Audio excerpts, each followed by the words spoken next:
Welcome to Bedtime Story, your place for calm, slow-paced historical storytelling designed to help you relax, unwind, and fall asleep. In this long, immersive episode, you will step inside a medieval castle during the depths of winter and experience how kings, servants, and everyday people survived the cold. Through gentle narration and rich historical detail, this story explores how medieval life continued despite freezing stone walls, limited heating, and long dark nights. You will discover how people warmed themselves, what they ate during winter, how they dressed, and how entire castles were organized around surviving the cold. From royal chambers to servant quarters, from kitchens to stables, every part of the castle is brought to life in a slow and peaceful way. And before you go to sleep, please consider liking the video and subscribing. I'd be grateful. Before the first sound of morning echoes through the stone corridors of the castle, the cold is already awake. It waits inside the thick walls. It settles in the long shadows of the halls. It lingers in every quiet breath. In a medieval castle, cold is not an occasional visitor. It is a constant presence, as familiar as the stone beneath one's feet. Long before servants rise from their narrow beds, long before guards change shifts on the walls, the chill of night still holds the castle in its grip. There is no hum of modern heating, no hidden warmth flowing through pipes. Only the slow, patient heat of fire, and the careful ways people learn to keep it close. In this world, winter is not something to be endured for a season. It is something to be negotiated, hour by hour. The castle itself is vast, yet it offers little comfort. Its towering walls protect against enemies, but they do nothing to stop the wind from stealing warmth. Stone is strong, stone is permanent. But stone is also cold. Even when a fire burns, its heat reaches only so far. Beyond its glow, the air quickly returns to its frozen stillness.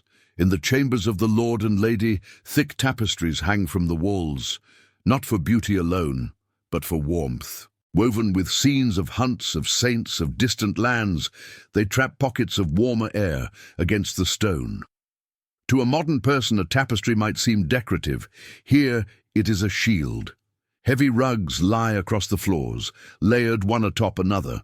Beneath them, the cold stone waits. The servants know where to step. They move from rug to rug, from one small island of warmth to another. Even the king, seated on his wooden throne, is never truly warm. Beneath his fur-lined cloak, the chill still finds its way in. Fur is one of the great treasures of winter. Squirrel, fox, ermine, and wolf pelts are stitched into collars, cuffs, and linings. They do not make a person comfortable, they make a person survivable. In the great hall, a massive fire burns. Logs crackle and glow, sparks rise and disappear into the dark above. This fire is not for pleasure, it is for life. Cooks, servants, guards, and nobles all drift close to its warmth whenever their duties allow. The air smells of wood smoke, of damp wool, and of stone that never quite dries. Winter seeps into everything, even the food is shaped by it. In the castle kitchens, large pots simmer slowly. Thick stews, heavy with grains, root vegetables, and salted meat, are the foundation of survival. These meals are not delicate, they are dense, designed to keep the body burning as long as possible. Bread is dark and coarse. Cheese is hard and aged. Ale is often warmer than water and safer to drink. For the servants who labor in the cold corridors, these meals are essential. For the knights who spend long hours standing guard on icy walls, they are the only defense against exhaustion. And for the king himself, they are a reminder that even royalty must bow to winter. As morning slowly takes hold, the castle begins to stir. Footsteps echo through stone hallways, doors creak open, voices speak quietly, as if afraid to disturb the cold. The chambermaids move quickly, their breath visible in the air. They carry armfuls of wood to replenish the fires in private rooms. Every fire must be fed constantly. If it dies, the room quickly becomes uninhabitable. There are no thermostats here, only vigilance. In the royal chambers, thick bed curtains are drawn back. The bed itself is piled high with blankets, wool, fur, linen. Sleep is possible only inside this small island of fabric. Beyond it, the air is sharp and unforgiving. The king rises slowly, wrapping himself in layers of clothing before ever stepping onto the cold floor. A linen undershirt, a woolen tunic, a fur-lined robe. Each layer traps a little more warmth. The queen dresses the same way, though her garments are finer, stitched with delicate patterns. Beauty and survival exist side by side. Down in the servants' quarters, the beds are narrower, the blankets thinner. Yet they too rise, they too dress in layers. Everyone in the castle understands this simple truth. Warmth is never guaranteed. As the day unfolds, the castle becomes a slow-moving system of heat. Fires burn, people gather, heat drifts upward, filling the high ceilings only faintly. Cold sinks to the floors, curling around boots and hems. Even the animals feel it. In the stables, horses stand close together, their bodies sharing warmth. Straw is spread thickly beneath their hooves. Blankets cover their backs. The castle depends on them, and so they too must survive the winter. Inside, a small group of servants prepares for the day's work. They know that the cold will not relent, so they plan around it.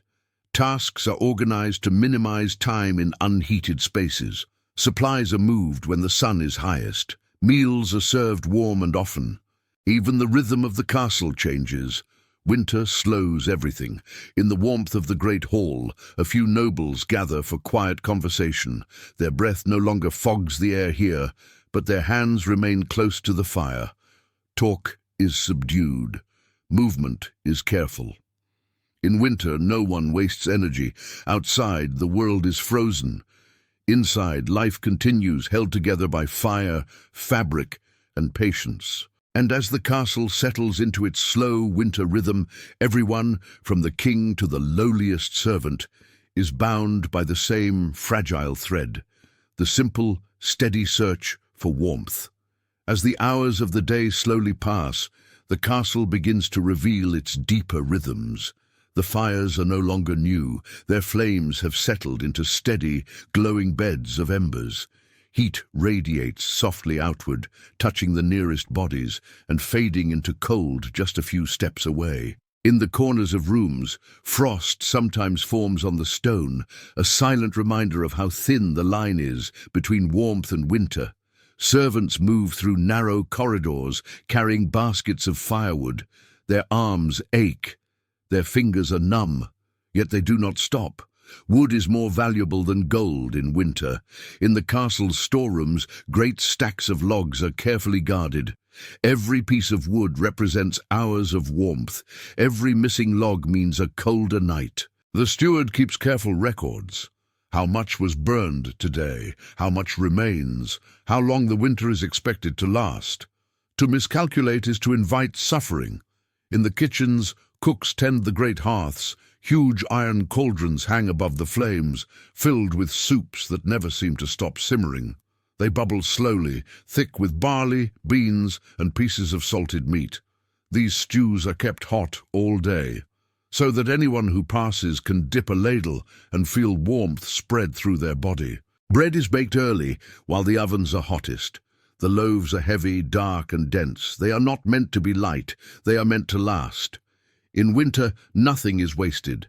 Fat from animals is saved and turned into candles. Bones are boiled for broth. Fat from animals is saved and turned into candles. Bones are boiled for broth. Nothing that can give heat, light, or nourishment is ever thrown away. Throughout the castle, tapestries hang on stone walls. They are not there for beauty alone. Their thick, woven fibers trap thin layers of warm air between cloth and stone. Without them, the cold would creep directly through the walls and into every bed. The nobles know this well. In the Lord's chamber, the walls are covered with layers of fabric, wool, linen, and silk, one placed over another, each one quietly holding back the cold. The bed itself is raised high above the floor, away from the coldest air. Beneath the mattress, ropes and straw create a thick cushion. On top, heavy blankets of wool and fur are piled so high that the person beneath almost disappears. Even so, the cold is always present. There is no true warmth in winter, only less cold. In the servants' quarters, there are no tapestries. The walls are bare stone. The air is sharp and biting. They sleep in their clothes, wrapped in thin blankets, often pressed close together for shared warmth. In modern times, we step into heated rooms, adjust thermostats, and forget the cold entirely. Here in the medieval castle, the cold is never forgotten. It shapes every movement, every decision, every breath. Down in the armory, metal armor grows painfully cold. Knights run their hands over breastplates and feel the chill bite into their skin. They know that if worn too long in winter, steel can drain the heat from the body. So beneath their armor, they wear thick layers of wool and linen, padding themselves not only against blows, but against the cold itself. Even the horses feel winter. In the stables, their breath rises in white clouds. Blankets are draped over their backs. Straw is piled thick on the floor to insulate their hooves from frozen stone. Stable hands work slowly, their movements stiff, their fingers red and cracked. They rub their hands together, blow warm breath into their palms, and continue. Above them in the great hall, the fire burns brighter as evening approaches. Long wooden tables fill the room. Torches flicker along the walls. Shadows dance across stone pillars. Tonight there will be a meal. Not a feast, but something close. Plates of roasted meat, bowls of thick stew, loaves of coarse bread, pitchers of warm spiced ale. The warmth of food is one of the few true comforts of winter. People gather close, their shoulders nearly touching, sharing not only food but heat. Laughter rises softly, not loud, not wild, just enough to push back the silence. The king sits at the high table wrapped in layers of fur-lined robes. Even he is not immune to the cold. Golden crowns do not stop winter. Servants move quietly between tables, refilling cups, carrying steaming bowls. Their cheeks are flushed, their breath visible in the air. When they step close to the fire, their skin tingles as warmth returns. When they step away, the cold claims them again. After the meal, people do not linger. In summer, the great hall might be a place of music and dance. In winter, it is a place of necessity. Once stomachs are full, everyone begins to drift back toward their own quarters. Some return to narrow chambers, some to shared dormitories, some to straw beds near the hearths. Night has arrived. Outside, the wind howls against the castle walls. Snow piles against the gates. The world beyond the stone is dark and frozen. Inside, small islands of warmth glow in fireplaces and candles. People prepare for sleep. They remove outer cloaks, but keep inner layers on. They crawl beneath blankets, pulling them tightly around their shoulders. Hot stones, warmed by the hearth, are sometimes placed near feet to provide a few hours of comfort. Water jugs are wrapped in cloth to keep them from freezing. In modern homes, we slip into bed and trust invisible systems to keep us warm all night. Here, warmth must be created, protected, and carefully preserved. As the castle grows quiet, the fires are banked, not extinguished. Embers glow softly, waiting for morning. And beneath layers of wool, fur, and cloth, hundreds of people slowly drift into sleep, their dreams wrapped in the fragile warmth of medieval winter. The night deepens. Inside the castle, breathing becomes slow and heavy. Wood settles. Stone holds the cold. Fires whisper instead of crackle. In the royal chambers, the king sleeps beneath layers of fur, his breath rising and falling in the dim glow of dying embers. His crown rests on a table nearby, cool and untouched. Even power sleeps in winter. Across the corridor, the queen lies wrapped in linen and wool, a small dog curled at her feet, sharing warmth. Animals, like people, understand winter. In the nursery, children sleep three to a bed, their small bodies pressed together, breathing softly. A single candle flickers, casting slow shadows on the walls. Down in the servants' hall, men and women lie on straw pallets, covered by thin blankets, wearing their clothes as insulation. Some dream of spring, some dream of bread, some dream of warmth. The castle is full of sleeping minds. Outside, snow continues to fall. Each flake lands quietly, adding another thin layer to the frozen world. In the towers, guards keep watch, wrapped in cloaks so thick they can barely move. They stamp their feet, they rub their hands, they breathe slowly to keep their bodies warm. Even duty must bow to cold. As the hours pass, the cold presses harder. Ice forms on the inside of window frames. Frost creeps along stone floors. Water jugs stiffen, and yet life continues to rest. In modern homes, we sleep without fear of freezing. We trust walls filled with insulation, machines that breathe warmth into rooms. Here, sleep is an act of courage. Morning eventually approaches. The first pale light slips through narrow windows. A bell rings softly.